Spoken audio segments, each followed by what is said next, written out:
And we are live for the 26th episode of the Bronx Mama Ballot podcast. I am your host, Matt, Luz, Luigi, and tonight I'm with Alex and I'm with Andrew. What's up, fellas? Gentlemen, opening day is tomorrow. We've made it. Let's go. Let's go. We're Yes, finally here. we're finally here. When most people listen to this, it will be opening day. Maybe it'll be during the game. Maybe it will be after the Yankees. I don't think anyone's going to be listening to this during the game. I mean, you never know. It's on ESPN, so I'd rather listen to a lot of things than ESPN announcers during a baseball game. So, who knows? But, yep, opening day. It's finally here, guys. It was such a long off season. At times, I thought the MLB disbanded completely as an organization, as a league. I wasn't even sure if it was still a thing, but it's back. It's back. The Yankees. Anytime the Red Sox win the World Series, it's always just it always leaves a sour taste in your mouth, and it just makes you anticipate that next opening day even more. And man, we're the favorites, guys. We're the Vegas favorites. Vegas knows what they're doing. We're 5-1 favorites. We've got, we added a lot of nice new pieces. We might not have gotten the big home run splashes of the offseason, like all these guys signing $10 billion contracts, but the Yankees have a damn good team going into the 2019 season. A little banged up, but a damn good team, and I think it's going to be really fun to watch. So, guys, with that being said, what if you had to pick like one storyline, because God knows there's a lot, what one storyline would you pick? Would you say you're most excited about heading into the 2019 season? For me, I'm really interested to see whether the bullpen lives up to its expectations, because statistically the Yankees bullpen last year was the best of all time, and then they are getting a full year of Britton and essentially replace D-Rob with Ottavino, and then Canely looked really good in the summer, in spring training in the summer. So they have a chance to be even better, way better than they were last year. So I'm really interested to see whether they stick to that, because last year the bullpen started out, it was really hyped up, and then the bullpen started out really, really bad.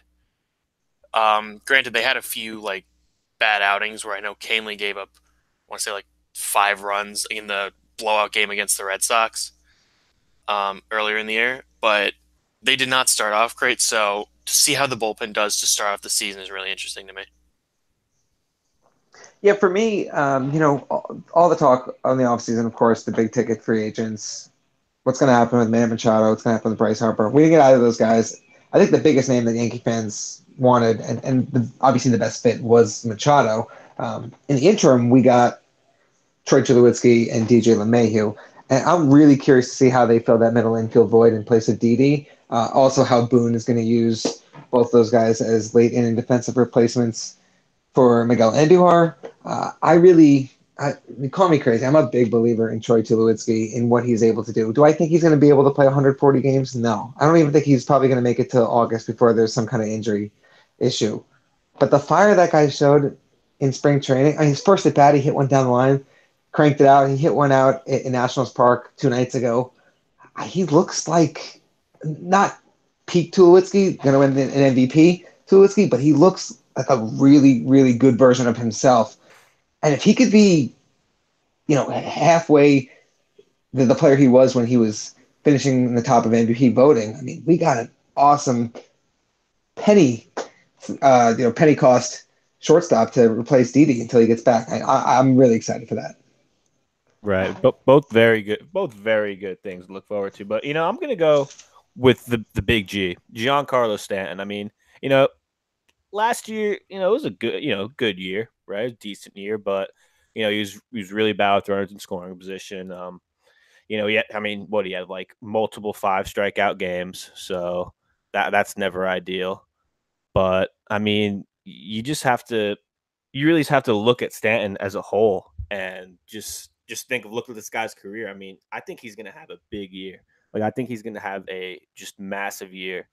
And so you left off with Stanton, right? So, dude, I tell you what, Giancarlo had that transition year last year, and he's primed for just a monster year this year. I could be wrong. He could just be the same guy we saw last year, which I mean, if we're going to complain about a guy who hits 38 home runs, drives in 100 RBIs, I mean, that's a good guy to be complaining about. I think he's going to put up monster numbers. I mean, if he doesn't hit 45 home runs, I think I'm going to be disappointed. I don't think it's a disappointment for him, but I, as a fan, expect him to put up gigantic stat lines this year. Yeah, like the way I said it before was I wouldn't be surprised if Stanton just had like a ridiculous home run total like a month and a half through the season. You know, it just has one of those ridiculous years where he's just mashing everything in sight because he has that ability. He has that in him. And, you know, I really think it like, look, adjusting from the National League to American League, like not even just the National League to American League, look any division to division. I mean, you're seeing a whole new set of pitchers, just a whole new ballparks. It's, you know, it takes some time to adjust. You know, new travel schedule. I mean, I think really like Stanton's going to be just a lot better in his second year in New York. Yeah, and you know the stigma with the, you know, pitchers have you seen whatnot, that usually only goes one way. Like if a pitcher's seen a hitter enough times, they know what they swing at, they know where their weaknesses are, they know how to get them out. But I mean, hitters also know what pitchers like, what zones they can hit, what zones they can't, what their out pitch is. Stanton didn't have the ability of hitting in. I mean, look, one of the best parks that he crushed when he was with the Marlins was Citi Field, and that's the time where the Mets didn't, outside of like 2015 when they went to the World Series, they didn't have good pitchers. So you know a weak pitching staff and you know what they're good at and you sit on pitches. And I think he has that benefit this year. He's seen almost everyone, at least most of the starters, he's seen them before. And when they play the Angels, he's going to get to see Matt Harvey again. Like he's primed to just mash on pitchers this year. Yeah, and I mean, I think hopefully he'll have like maybe, you know, hopefully Judge will stay healthy, right? Because I think that was a big thing where he was still very good while Judge was out. He kind of carried our offense, right? But I think if Judge is healthy all year, that's just going to help him even more. Just get in the comfort zone. Hopefully those guys could, you know, feed off each other. And Alex, what are your thoughts about Giancarlo Stanton? I think we just lost him again. Anyways, you know, something to not look forward to this season right away is Tyler Wade because he's not on the roster, guys. This was a big I think this was pretty shocking to most people when you say, I mean, I think it was kind of a foregone conclusion, like middle of spring training, like, all right, Tyler Wade, he's going to be on the roster, right? Like, who else is going to be on the roster? Like, yeah, you know, even if Hicks is hurt, like, I guess Tyler Wade could play some outfield. But, you know, the Yankees just said, nah, we want an actual outfielder instead of Tyler Wade, like, you know, and they got one. I mean, look, I know it's unfair for Tyler Wade, and we'll talk about who they got to replace Tyler Wade in a second. But I mean, let me just ask this, because this is what I've seen going around Yankee Twitter. Do you feel bad for Tyler Wade? I definitely feel bad for him. Like, this is the type of thing where he worked really hard over the offseason and then had a really, really good spring, and then kind of just it's all for nothing because he's back where, you know, he was at last year. He's back in AAA. So it sucks for him, but you know he's going to be playing. He's going to get his at bats this year. It's just to start off the season in AAA instead of making the jump to the majors. It's unfortunate. I'm going to play the contrarian and say I don't feel bad for him, but because go, Andrew. It's because I believe that Hicks won't be out all that long. And I could be wrong on that. The back injury hasn't cleared up, and that's concerning. But I honestly believe they only need Mike Tauchman. Mike Tauchman. Mike Tauchman, whatever, man. Dude, he's so relevant. I don't know what I'm saying. I think they only need Tauchman. That's something I would do. Because they need a more polished outfielder in place of Hicks, should they need one. Yeah, I mean, opening day, you're probably going to go with Gardner in center, Stanton in left, Judge in right. That's what I think we're all expecting. Yeah. You need a fourth outfielder, and Wade, even though he can play the outfield, is more of a true infielder. I mean, he's the utility guy, but I know he's played some outfield in the minors and in spring training, but I think they wanted a guy who's basically a pure outfielder. And when Hicks is back, I think Tauchman's gone and Wade is back up as the utility guy. See, okay, the thing to go along with your point there, the thing that kind of got me was the Yankees told Wade they needed an actual outfielder, and that's why Talkman made it instead of him. And Wade's like reply to that was, "I guess I'm not." And like, no, you're not. You're a utility guy that played the outfield a little bit in spring training. You know, he has the speed to play center, but still, it's not like he has a lot of experience playing outfield. I don't think has he ever played the outfield in an MLB game. I think he's played a couple innings in right field. Probably. I don't know if he started, but I think he has a couple Yeah, might innings. have come in as a defensive replacement, but still, that's not enough to justify like thinking that you're an actual outfielder. Right, and that's ultimately why I don't feel bad for him because I think he's going to be up in like a week or two anyway, and then it'll all be forgotten. He's played 48 innings in the outfield in his career. Oh, okay. Okay. How many has Talkman played though? That's the real question. Probably less. He has 32 career at bats. Yeah, he hasn't played that much. Let's see. He has 2 seasons, so only 91 innings in the outfield. Okay, all right. But he is an outfielder by trade, so he did it all throughout the minors. Yeah. And Wade, I don't know, he definitely played the outfield a little bit in the minors, but he played more the corners. Mm-hmm. I don't think he played center that much at all. You could stick a guy like a fielder, like an athletic fielder, out in the outfield who's not a natural outfielder, and you'll be fine most of the time. But then when a guy hits that weird ball in the gap that kind of has like a weird twist on it, like Tyler Wade going to be looking like an idiot, okay? Because that's a natural outfielder. That like if you're not a natural outfielder, you're just probably going to get the shittiest jump on that ball. Oh yeah, it's going to be like a triple or an inside part. Or there's like say he gets a line drive hit right at him that he just has to go straight back to get. He's going to turn the wrong way and then have to turn back another, and the ball's just going to drop and he's going to look bad. It's almost right. And guys, correct me if I'm wrong, but I mean, I don't think he was hurt last year when we had to use Shane Robinson, right? So if anything, isn't that like that's an indictment on his ability to play right field? We needed a right fielder last year, and they could have gone to Wade, and instead they chose Shane Robinson. I mean, that just says a lot, doesn't it? It just comes down to like, hey, you're not even a real outfielder. You're like 20 for 120 in your career. Like what? Like it's if you had a bat, if you showed some promise at the plate, then maybe we'd be willing to stick you in the outfield. But for God's sakes, we put Lyle Overbay and Neil Walker in right field over the years. Hey, Wade hit a home run against the Orioles pitching last year, so he's legit. That's his only career home run, I think. Yeah, it's his only career one. I remember he would have had his first one at Yankee Stadium, but it got robbed in 2017. Feels bad. I forget who robbed it, but yeah, that happens. It happens, especially to guys like Tyler Wade. But, well, guys, you want to do these pinstripe previews? What do we want to start with? We have the infield, we have the outfield, and we have the bullpen, because we already did the starting rotation. We've been talking about the outfield, so we might as well just do the outfield. That's a good idea, Alex. I'm full of good ideas. You guys know who's in the Yankees outfield? I have no idea. That guy that wears number 99. He's kind of irrelevant, though. Yeah, guy's a loser. The Yankees outfield heading into 2019 with Hicksy out, it looks like it's going to be Gardy in left. Or is Gardy or Judge going to play left? I think if they got to put Gardner in center field. Yeah. It definitely would be. The outfield will definitely be Stanton left, Gardner in center, Judge right. Yeah. Like the fact that they moved Stanton to left last year and kept Judge in right means they're just committed to Judge as the right fielder. Yeah, so I mean, Gardy in center. I mean, I guess it worries me a little bit because I just feel like Gardy, like every second that goes by, just gets so much older. And is just gonna just cripple down to an old man by mid-season.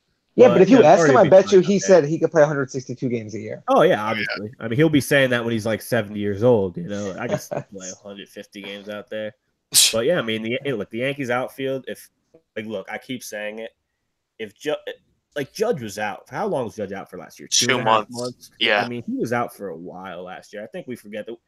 If you would have told somebody that, hey, Aaron Judge is going to miss, 2.5 months, and the Yankees are still going to win 100 games, I mean, well, I'm still trying to figure out how the Yankees won 100 games last year. I honestly like do if I didn't have access to the standings all year, and you asked me like, oh, what do you think that team's record was? I would have been like 83-79. Yeah, like, that team sucked, but no, they won 100 games, and it's one of the big things was Judge not being there.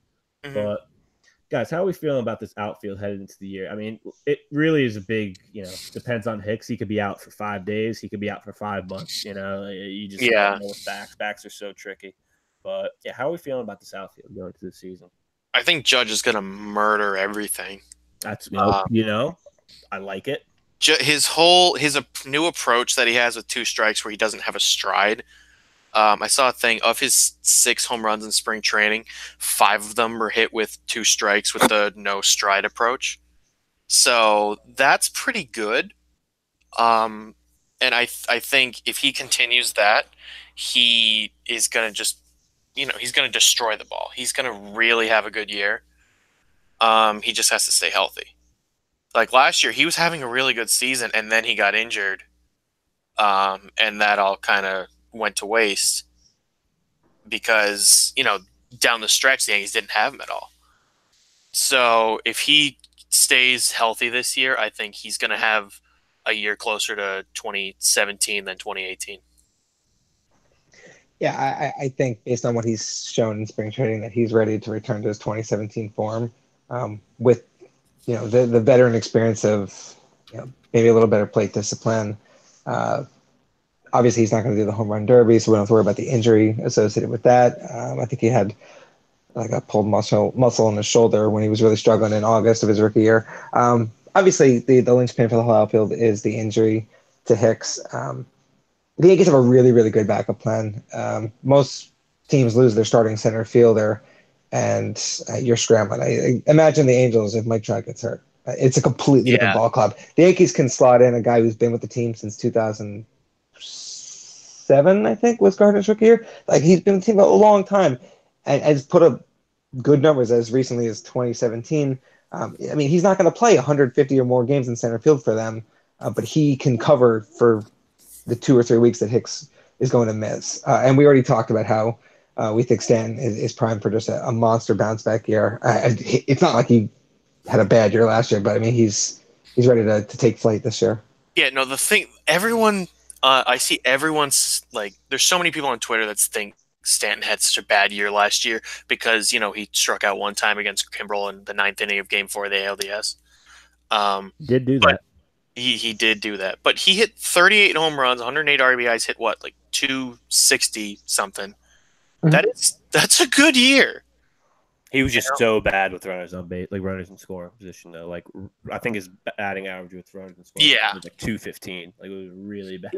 He wasn't very clutch. That's the only thing. But a lot of that has to do with the fact that he hit 59 home runs in 2017. So everyone's expectations of him were through the roof. But I agree that I think this year he's much more comfortable in New York, and he's gonna have a much better year. Yeah, no, I'm expecting Stan to have a big year. Like Andrew and I said, wouldn't be surprised if he's the MVP because he just puts up such a ridiculous offensive year. But let's talk about the new guy in the outfield, Mike Tauchman, 59. Steve Tauchman. Yes, Steve Tauchman. Mike Steven Tauchman. Only has he's 28 years old, so he's not like some young prospect. He's been around for a while. He's the last few years, he's just been mashing in whatever league he's in the Pacific Coast League is the Pacific Coast League. Yeah. But I mean, he only has 59 career at bats, only 9 hits. Some real Tyler Wade MLB numbers, if you ask me. But I mean, look, depending on how long Hicks is out, this dude's probably gonna get a shot. He might get a few at bats. Who knows? But the comparison. This is going to happen for the next, especially if Voit keeps doing well, this comparison is going to happen, throughout time. Where, anytime Cashman gets a guy like this, who's, in his late 20s, has kind of been around for a while, to be like, oh, this guy could be Luke Voit. This guy, he's going to be Luke Voit. He's going to come in and hit, 340 and, 15 home runs.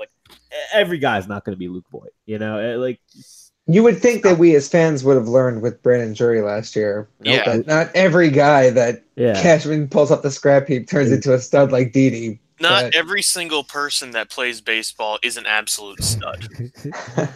well, Cashman traded for him, so he's gonna make Yeah. The moment Cashman gets a guy out on Twitter, it's like, "Oh, Cashman the god." It's like, this guy could suck. Let's see.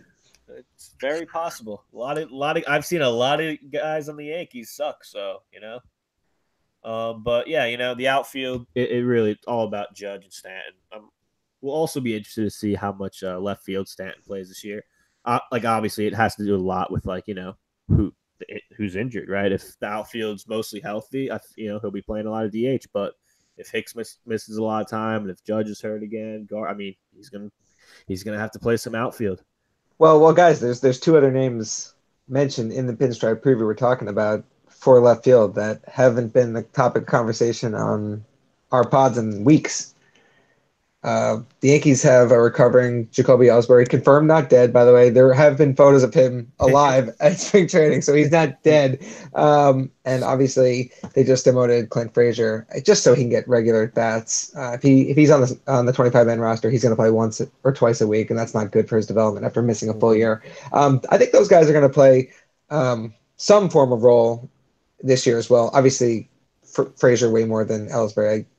I think it's fair to say that no one expects much of anything from him. But the Yankees still believe that Clint can be the guy that they traded for when they sent Andrew Miller away in 2016. And legendary bat speed. Yeah, if he can recapture that form, he provides another young bat from the system that, the Yankees have had a really good string the past few years. Gary in 2016, Judge in 2017, Glaber and Andujar last year. Could it be Frazier this year? We don't know. Is Frazier still technically a rookie? Or did he exceed that in 2017? Is it based on the amount of at-bats you get in a single year, or once you hit a certain number for your career? I want to say it's in a year.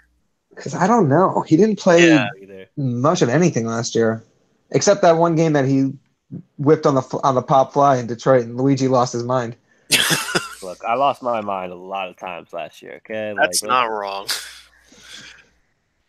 Yeah, Clint only had 34 at bats last year, 134 at bats the year before. Mm-hmm. I want to say the limit is 150. So he might still be rookie. Yes, he exceeded his rookie limits during 2017 season. Oh, so I was wrong then. Yeah, you were wrong. You're an idiot. Well, okay, I'm sorry. Yeah, that's the kind of pod we run here. Nicknames, it has his nicknames as Red Thunder or Bubba. So have you heard new nickname, Frazier Bubba? Ladies and gentlemen, Clint Frazier's new nickname is Bubba. Broken here first on the Bronx Bomber Battle podcast. Clint Frazier will forever and always be known as Bubba. Yeah, does Baseball Reference just make these nicknames up? I feel like I've seen these on they didn't make up Red Thunder. Obviously not Red Thunder, but Bubba. He hates that though. Yeah, he doesn't like it. Bubba sounds like a guy who's like 6 foot, 240 pounds. Bubba Cross. Oh man, so yeah, that Jacoby Ellsbury. Didn't make he didn't make 25-man rosters, so he doesn't get my time. Guy's my least favorite Yankee of all time. Let's go to the infield. How about it? The infield. Hey, guess what? We have injuries in the outfield. We have injuries in the infield too. How about it? Didi. According to Didi, he'll be back in May, but according to the Yankees, it'll be late summer. Who knows? I still love that they asked Didi, when are you going to be back? He's like, I'll be back for the third week of April. And they're like, no, you won't. I'll be playing on opening day. Oh, man. Yeah, so, which one of you was it who said the middle infield was your most, the storyline you were most interested in? That would be me. That would be Andrew. I was about to say, it's one of you two, it's flip a coin. But yeah, you have so many different pieces you could put in this middle infield with Tulo and Glaber. Tyler Wade. Tyler Wade, Neil Walker, Ronald Torreyes. Oh, wait. No, never mind. Scratch that. Just triggered so many people on Twitter. We're going to cut that out. Yeah, so honestly, I'd have to say, if I was just to go with infield, there's two guys in the infield that I have my eye on. One guy's behind the plate, so obviously Gary. I mean, how's Gary? I mean, after Gary's legendary 186, 291, 406 line last year, how is he gonna? Is he gonna top that? Can he possibly top that? I mean, I would hope so. I would hope that he could possibly top that. Oh man, what did Gary start last year? Like 1 for 35 or something like that. He started. I know he started out was like 0 for 15. It was something so bad. Wasn't his first hit that home run, his first home run of the year? At one point in Boston, maybe? No, it was against the Rays. The second series. Can we please not talk about Gary Sanchez and the Rays in 2018? Those things don't go together. Okay, yeah, that's understandable. I'm gonna look it up. Let's see. He definitely was hitting like 050 at one point. No, because he was one first for game. The first game of the season, he was 1 for 5, and then he didn't get a hit until the 6th game of the season. When he went 1 for 4. Then he didn't get a hit until the 10th game of the season. The 6th game, I think that was the home that he hit a home run. Yeah, he did. It was against the Rays. He hit a home run. See, I told you. Yeah, I'm pretty sure it was off of Snell too. I can't even remember what I had for breakfast this morning, and Alex is like, "Yeah, Gary hit a home run off." You want me to add more to the memory there? Oh no, go ahead. That was also the game Snell started. Stanton hit his first home run at Yankee Stadium, and then that was the first game that Stanton, Judge, and Sanchez all hit home runs in. And that was the show. My God, some people with their memories. Sheesh. Okay, I only remember like useless stuff about the Yankees, though. That's a good point. Yeah. That's a good point. Yeah, so Andrew, how are you feeling about your guy Gary? Being the Gary Sanchez resident fan here, how do you feel about your guy Gary headed into the 2019 season? What? No.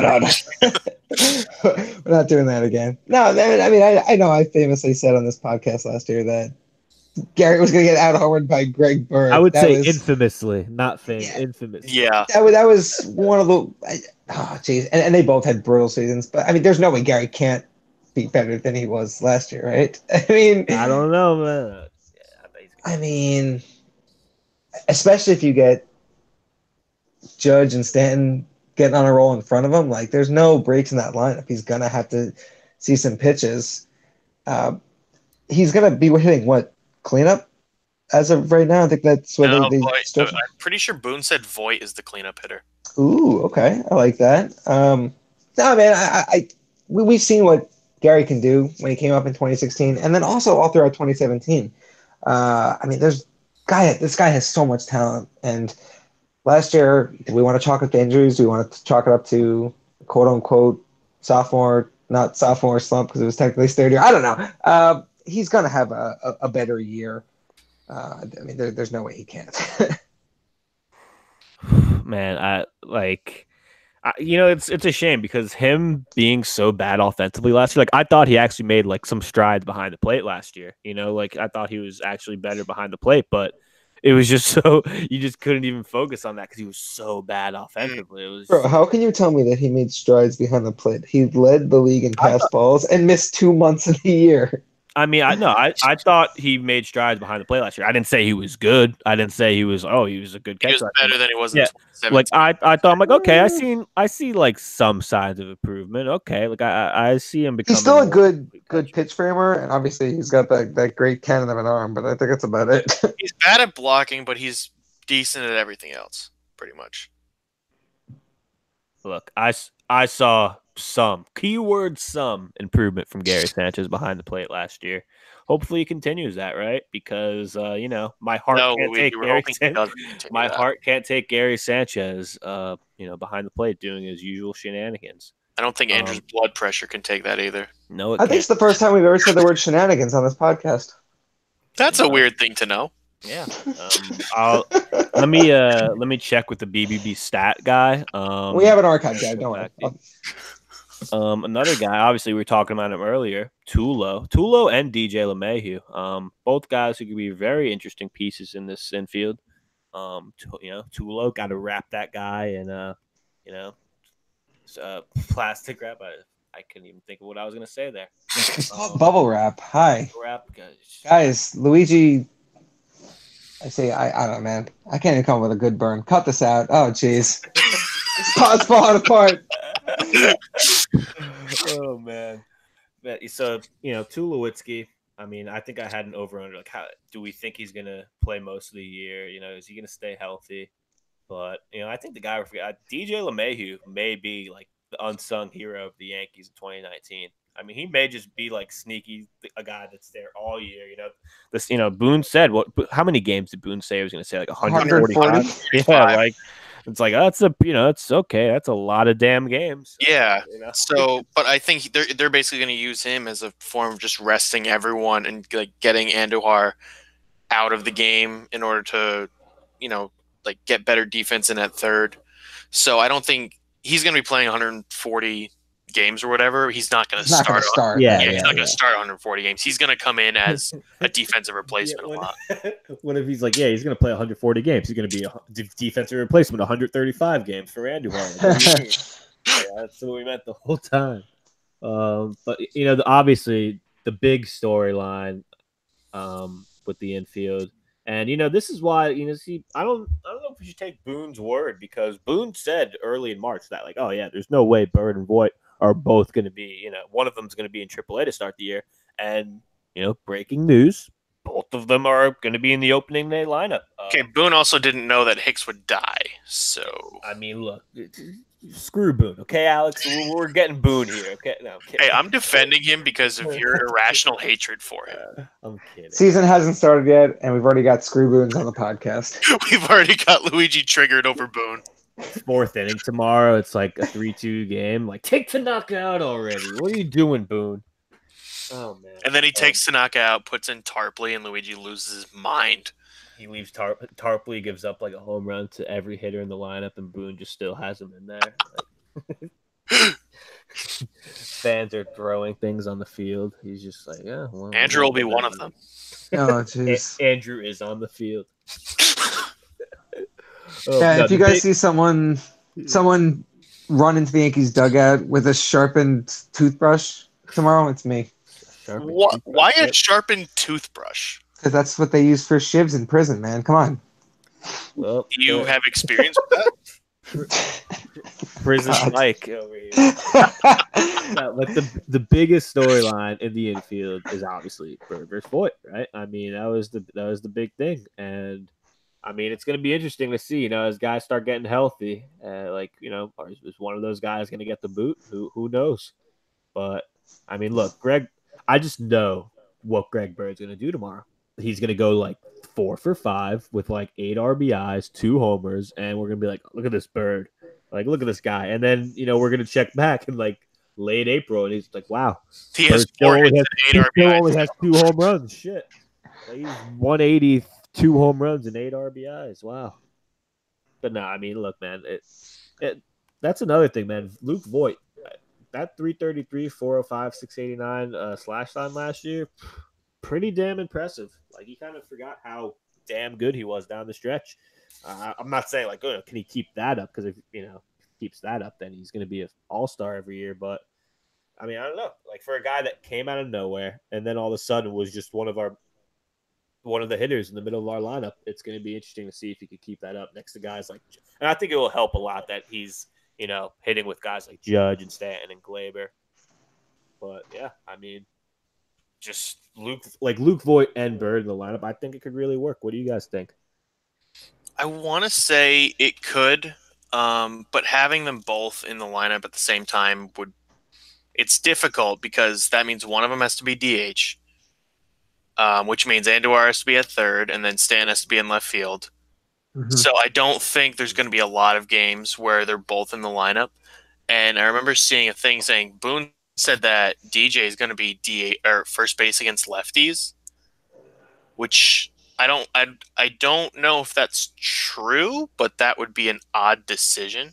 Mm-hmm. Does Voit have better splits against right-hand pitchers? Is that like why he would say that? Or just because like it would be normally Bird and Voit, but he's not going to let Bird face a lefty? That's what I was confused about. Like you'd think. Let me look it up. But yeah, if that's the case, I don't think there's going to be a lot of games where Bird and Voit are in the lineup together. No, and for the exact reason you said, because Hicks is out, so you have to have Stanton. Either Stanton's playing left field, and then you're going to DH either. Yeah. Right. I think more often than not, you're probably going to have Stanton in left and or DHing, right? And then you put either. I mean, probably not Glaber, but you put LeMahieu at third, and then you can put in either Bird or Voit, whoever's on the bench. You can sub them in for each other based on handedness. Okay, here's Voigt's splits. He last year against lefties, he batted .340 with 7 home runs. That's decent. And against righties, he hit .312 with 8 home runs. He was so damn good last year. Yeah. So we're gonna take him out against lefties. Against righties, he had double the amount of at bats too. That's pretty good.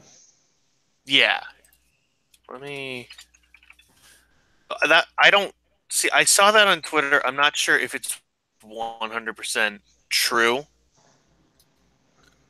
Just because that'd be a weird decision to have DJ playing against lefties at first.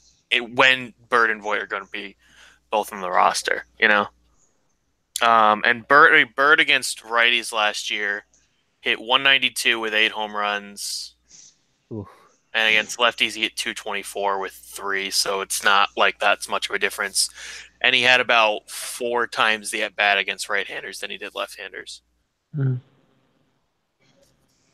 So, yeah, I don't think they're expecting much from Voit if that's the case. Or from Bird if that's the case. Yeah, I mean, Greg Bird, you won't find a lot of good splits from that guy in 2018. I'll tell you that right now. But yeah, I think I feel like it's such a tough place because like there's still just so many Yankee fans that want Bird to be that guy. Well, it's because in 2015 he came on, hit a couple of home runs, and everyone was like, "Oh man, he's going to be great." And guys, I don't know if you're aware of this, but in the 2017 ALDS, he hit a home run against Andrew Miller. It was a kind of a big moment. Not many people know about it. I don't really remember that. Yeah. Okay, I didn't expect it. Luigi, you know how you said you didn't think you could find any good splits for Greg Bird? I did. In 2018, as a DH, he hit .364 with 1 home run because he had 12 at bats as a DH or 11 at bats as a DH and went 4 for 11. What a monster! Oh man, Greg Bird. Well, yeah, Well, guys, anything else with the infield? I think we talked. Did we talk about Glaber? Yeah, we can talk about who.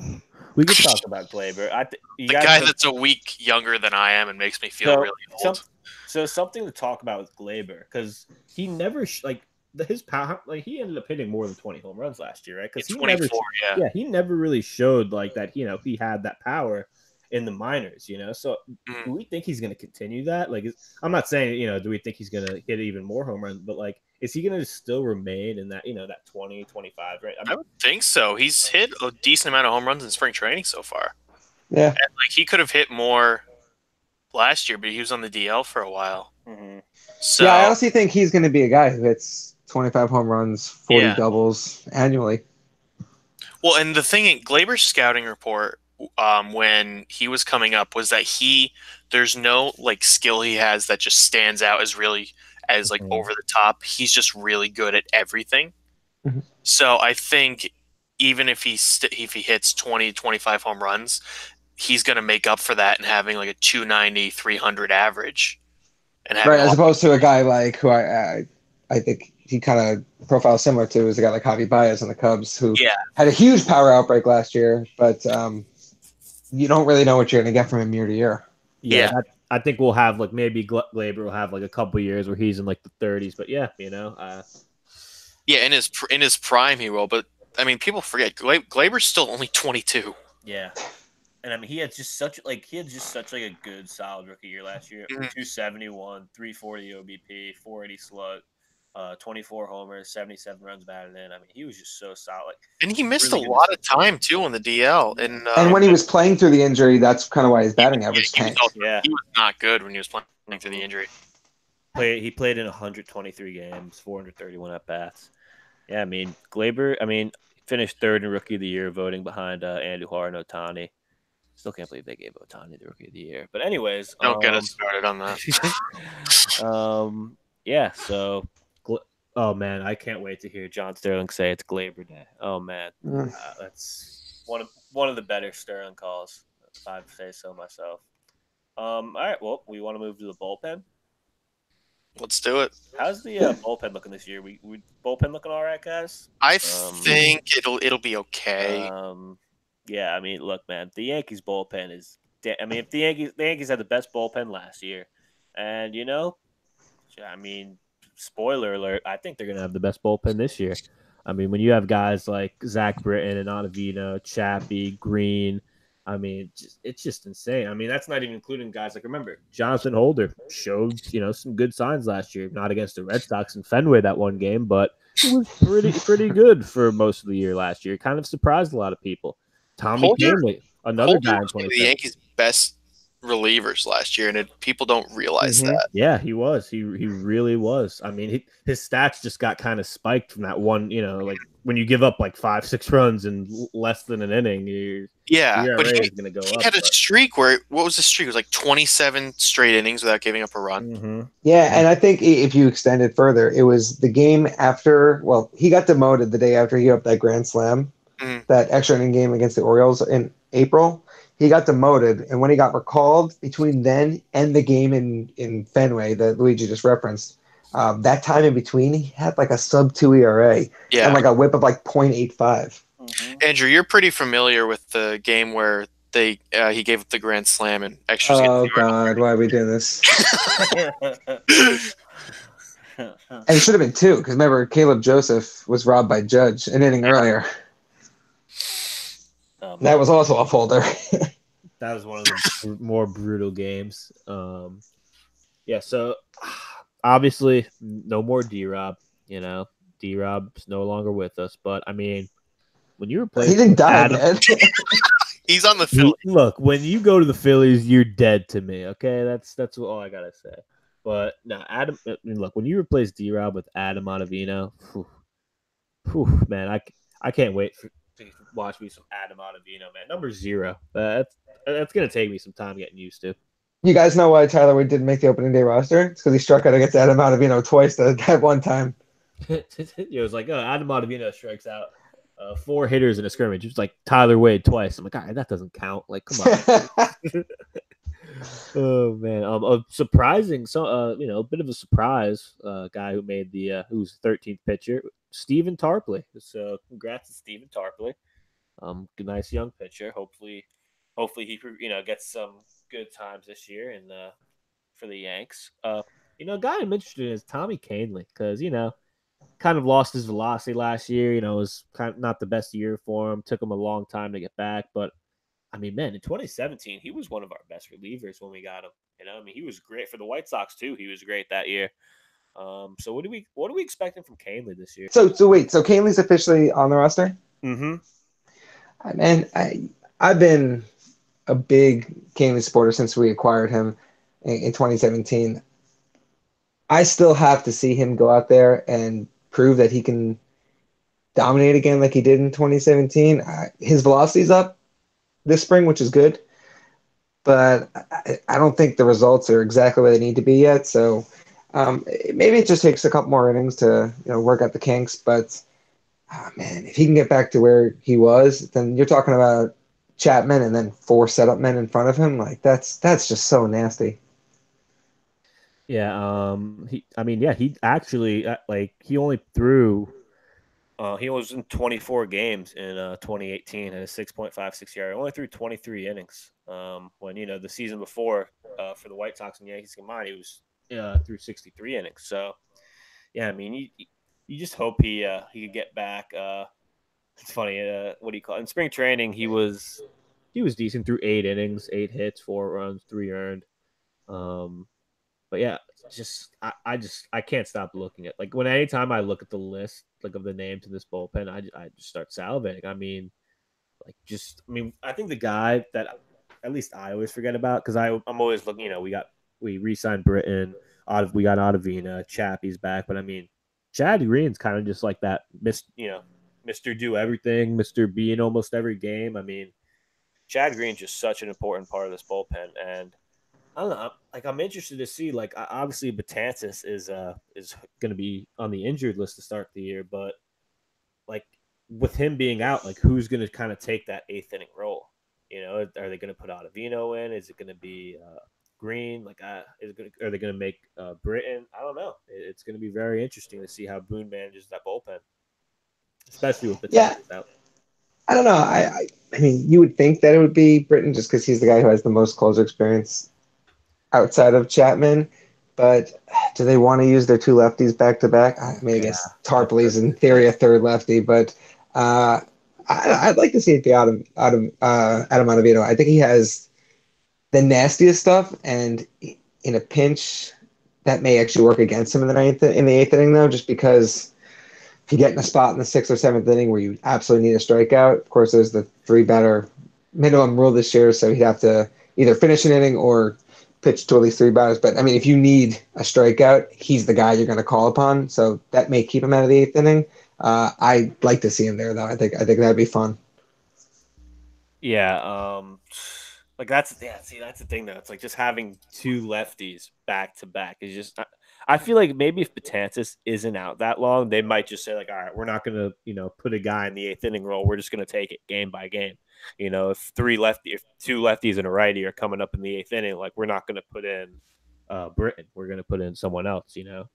Like they might not need to like commit to an eighth inning guy. Because Betances is just usually that guy.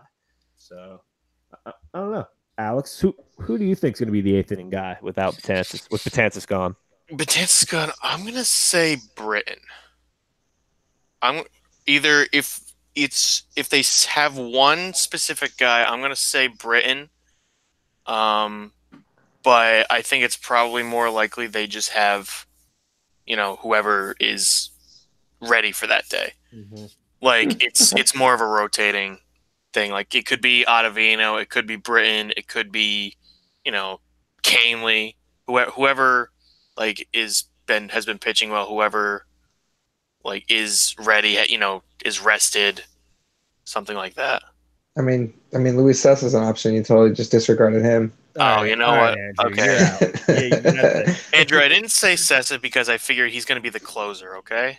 Yeah, that's a good point. We got to update that pinstripe preview then. Oh, man, what are we expecting from Chappie this year? Chappie, like Chapman, I love Chapman, but I'm still just so like Chapman just still makes me so nervous. Oh yeah, like it just anytime he allows a base runner, you start sweating. Like he had a 2.45 ERA last year. I'm like, there's no way. Like he had 30 walks in 51 innings. That's so bad. My God, control has been his problem. Like with the Yankees, he just sometimes has absolutely no control, and especially of his slider. That thing can be so nasty, but if he has no control of it, he just throws fastballs over. I think it's the other way around. I think he throws sliders when he can't throw the fastball. The fastball is usually the one, because of its velocity, that he has trouble locating. And I remember there was an appearance a couple years ago. I think it was a save he got in Fenway. He came in with a 3-run lead, allowed 2, and left the bases loaded, I think. Yeah, I remember that. He threw like 40 pitches and threw so many sliders because he had no idea where his fastball was going. Well, the thing is, if he doesn't have control of his slider, he doesn't throw it.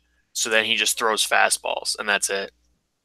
And he'll maybe throw in like a changeup or something, but eventually, like his fastball, if he doesn't have great control of it, then he has nothing. Yeah, but do you guys remember how good when he gets that fastball dialed in?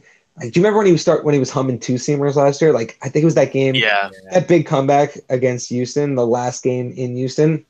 He struck out Altuve to end the game with like a 99-mile-per-hour 2-seamer that had like dirty movement on it. Like, that is an impossible pitch to hit. Mm-hmm. What's insane about Chapman, though? Like, with all his control issues, he only blew 2 saves last year. He was 32 for 34. That's pretty damn good for a guy with like. Let's see. They were obviously the Fenway game. Yeah. Was that the sweep? Yeah, that was the Sunday Night Baseball sweep. The one that you could all see, that everyone saw coming, and then they just wanted to die. Yep. What was the other blown save? Let me try to remember off the top of my head, which I definitely won't do. So I don't remember it off the top of my head, so I don't think you can.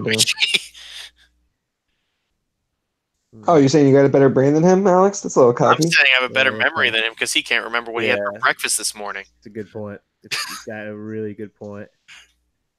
Luigi, what did you have for lunch today? Man, that's a good question too. Sheesh. See, there you go, Andrew. Okay, I'm pretty sure his other blown save was against the Indians in May in the game they won. Oh, was that the one where Andrew hit the walk-off? Oh, yeah. That was. I think I was at that game. Yeah, Andrew. Oh, so you must have been really happy when he blew that save. Yeah, I was thrilled, man. Remember the game in 2017 where who was it? I think it was Betances in the 8th inning, like walked the winning run in. It was like a July game. It was like the day either before or after 4th. Oh yeah. It was a day game against the Jays. Yeah, my mom was at that game. You guys remember though the summer of Dillon though? That whole stretch, he had that blown save too in Oakland. There's just that photo of Castro just face down dead after that blooper got right over his head. You know what's crazy about that year? You know what's crazy about that year is like Betances was like the best relief pitcher in all of baseball till like June 20th. Like his ERA was like 0.5 or some crazy shit, and then he literally just started doing heroin or something. Like I don't know what happened. And last year was the opposite story. He allowed, what would they say, that he allowed 2 home runs all of 2017, and then he allowed 2 home runs in his first 2 appearances last year. Yep. Yeah. But then he was just lights out for like the next 3 months. Man, I'm gonna miss him for however long he's out. But it sounds like it's not as bad as Severino, right? No, yeah, they said he shouldn't be out like that long at all. Okay. I think it's supposed to be like either the minimum 10 days or a little bit after that. So he'll be back in April. But the thing.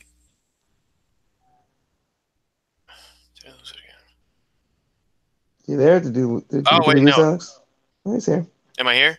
Yeah. Okay. All right. I thought I lost it.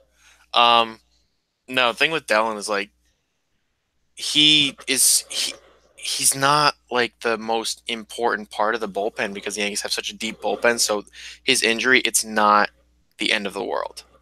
Yeah. Can you imagine if we didn't re-sign Britton and get Ottavino, how critical that injury would be? Well, see, I wouldn't even be worrying that much just because they'd still have Holder and Green. And they probably would have re-signed Robertson. Yeah, exactly. So I think they'd still be in good shape. But like if this was the Red Sox, had Dellin was their only good player, then funny you talk about the Red Sox. They only had one good reliever, and he doesn't have a job right now. This is true. I feel like somebody said this on Twitter, and I feel like it really could happen. The Red Sox, like the first 3 weeks of the season, are just going to be like, just have a bad record, and they're just like they're going to have like 10 losses, and 4 of those losses are going to be solely due to the bullpen, and then they're just going to get like re-sign Kimbrel. Like, all right. Honestly, I can totally see that. Like, we need you back. We're so bad. Like, we didn't think it'd be this bad. Where we were wrong. It's so bad. Yeah, that's like a double-edged sword because Kimbrel obviously makes that bullpen head and shoulders better, but at the same time, they just extended Sale. They're gonna have to pay Bogarts this year. They're gonna have to pay Bradley and Betts the following year. Like they can't pay everyone. Oh, I know, but I mean, look, that bullpen may be like one of the worst bullpens in baseball. Yeah, you say that, and yet a guy like Henry Mejia is just gonna be like disgusting when he comes up. The next Mariano Rivera. Oh my god! Just because like suspended 3 times when he's with the Mets, the Red Sox pick him up for nothing, and he's just gonna be just disgusting because that's how it works. Then, dude, they won a World Series with Uehara as their closer, and he was awesome. And then he was been garbage the rest of his career. Like this, I don't know what it is. That entire 2013 season, that was a season of Red Sox signing mediocre players and them all having fantastic years. Yeah, dude, Dempster and Napoli and all those guys. Saltalamacchia and Shane Victorino. I'm gonna throw up. Can we please stop? Jeez. So, from what we've learned with the Red Sox, the Yankees are doing it all wrong. We should have a shit bullpen if we want to win a World Series. What are we doing? Damn. Cashman didn't think that one through. So guys, look, I'm just gonna ask this question pretty simply: is it World Series or bust this year? Is it one of those years where it's like, if this team doesn't win a World Series, like people are gonna be really mad. Not because I think if we let's say like the Yankees make the World Series and lose. Like, I know that sounds bad, but like, look, this team, not only have they not won since 09, they haven't been back since 09. So like, I think if like basically this, if they don't make the World Series this year, there's going to be a lot of angry fans because of oh, we knew we should have got Harper, we should have got Machado. Like all those Yankee fans are going to come out of the woodwork and just be very angry. So, is it World Series or bust this year? Is it one of those years? So here's my thinking. I think if they make it to the World Series and lose, everyone will be angry. Like, I will be way more angry just because I don't think there's any team in the NL that's even close to as good as the Yankees right now. But if they make it, say, to the ALCS and lose to, like, the Astros, I don't think it'll be as big of a deal because the Astros are about... like, they're much closer to the Yankees in levels of talent. So I think it'll be a much bigger deal if they make it to the World Series and lose. Just because, of course, that'll be the biggest tease for everyone. But also, what team is the best team in the NL right now? The Dodgers. Couldn't tell you. Yeah, exactly. The Dodgers. Like they had the I forget who sent it in Slack, but all like the MLB guys were making their predictions, and the NL was all over the place. Yeah, like, exactly. Literally all of them. Like, damn, like a lot of because people there's no team. A lot of people have There's 4 teams in the NL East that could all make it, and then the Central. There's the Brewers and the Cubs and the Cardinals, and then the West. It's kind of just the Dodgers, and that's kind of it. But yeah, there's so many just like solid teams in the NL, whereas the AL, it's kind of the Yankees. Very top heavy. Yeah, it's the Yankees, the Red Sox, the Astros, and then who else? I mean, the Indians are still like heavy favorites to win the Central, but I don't know. I think they're gonna be bad. The Indians, like I think they're not gonna make the playoffs. The Indians have like a bunch of minor leaguers that's starting in their outfield because they did absolutely nothing to address the fact that they lost Brantley, which I hey, don't be disrespecting my boy Carlos Gonzalez like that. Did he make the team? Did he not? It would be news to me. I don't know. Just say it. Did he make the team? Because sure thing. The original Cargo. There's another Cargo? Carlos Gomez. Yeah, he doesn't count though. I know. All right. Well, I'll tell you what. I'm actually going to say kind of the opposite of what Alex said. I think, in a 7-game series, obviously the team that's better should win, but I mean, we saw what happened in 2003 when we made the World Series and got, finger blasted by Josh Beckett. I would be more disappointed if they lost in the ALCS to a team like, let's say, Houston. I know Houston probably represents the best competition, but especially after 2017 and having not been to the World Series in 10 years, I feel like you have got to at least cross that threshold first. And then if something bad happens, like you run into a healthy Kershaw who's just a buzzsaw or whatever. Like they say they play the Cardinals and Goldie goes like or if the 7 for 12 or something like that. Have you ever seen Kershaw pitch in the postseason? Right, but you know what I'm saying? Like if for whatever reason he's on and he's lights out, right? Like and you lose 2 games because of that. It's like we won the pennant. We'll be back for more next year. I feel like that's more stomachable than losing the ALCS again and not getting to taste the World Series. Yeah, I agree with you, Andrew. But yeah, I mean, come on, man. Kershaw, it's like here comes Kershaw with 4.5 career postseason ERA. Kershaw's strategy in the playoffs is to have like 4 good innings and then just give up 5 runs after that. You know what I'm always afraid of is the team I'm always afraid of in the NL every year. They never do shit, but I'm always afraid of them is the Nationals, because I'm just like, man, if that team ever makes it to the World Series and you have that rotation to face, I'm scared. Like, if the that's what Nationals I'm ever scared get of. out of the NLDS, I feel like they actually could win the World Series. Yeah, because like that rotation is a buzzsaw, and I mean, if that rotation is clicking, like you ain't doing. Well, and now the rotation. Now they have Corbin too. Yeah. That rotation is. Whew. I mean, Strasburg seems like he's never healthy, but I mean, Scherzer in himself is just. If you have to play a 7-game series and you're facing those 3 guys, 6 of the 7 games, like, good night. It's not happening. Yeah. Well, guys, and we don't have Dusty Baker managing them to balance out. This is true. Oh man! All right, guys. Well, we got anything else? Any final thoughts before? I mean, guys, this is the last pod before the 2009 baseball season. 2009 baseball season. Oh my god! Wow! I can't believe Luigi was in diapers in 2009. Dude, I said that because we're gonna win the World Series this year. That was the last time we won the World Series. See, I think of this stuff ahead. You guys think I'm just an idiot, Yeah, that's it. Yeah, we're not the ones who said 2009. Oh man! Oh god! Well, I don't know, man. I know we said we were going to give a quick shout out to our Instagram account. And one of our co-hosts, Matt's been doing a great job running it for the last month or so. So if you guys haven't gotten a chance to check it out, G has been doing a good job of running it. So if you haven't checked it out, we've just been doing a countdown every day, and whatever player his number correlates to the amount of days before the season. There's been a ton of video highlights. There was a huge Jeter binge yesterday, like 7 or 8 posts. But make sure you guys go through that. Throw us a like. We said we're going to start taking questions in our DMs, so hit us up there. Slide in the DMs. And we'll definitely have to build some mailbag sessions in, because you have set topics in the preseason, but once the game starts, I mean, hey, did you see that game last night? I was about to say, once the games start, like, the stories just write themselves, especially with the Yankees. Right. Oh man, guys, I for one cannot wait until Boone blows a game with his bullpen management and Luigi just automatically says, "Yeah, we need to pod so I can scream about everything."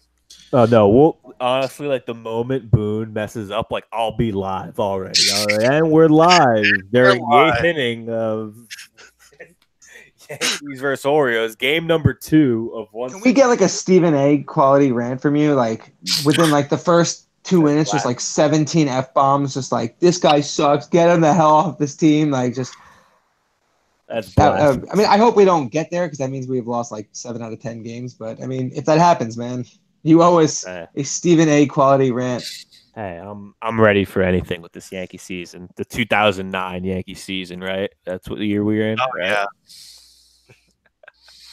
Well, for Luigi, for Alex, for Andrew, this was the season 2019 season preview of the Bronx Bar and Babble podcast. Man, I can't even talk. We've been doing this too long. The 1939 season preview. Oh, starting in right field is Babe Ruth tomorrow. It doesn't matter. We have Adam Ottavino, so strike out 4 times. There we go. Yeah, hopefully Whitey Ford is on point tomorrow. But that's the show, guys. We'll see you next time. Go Yankees.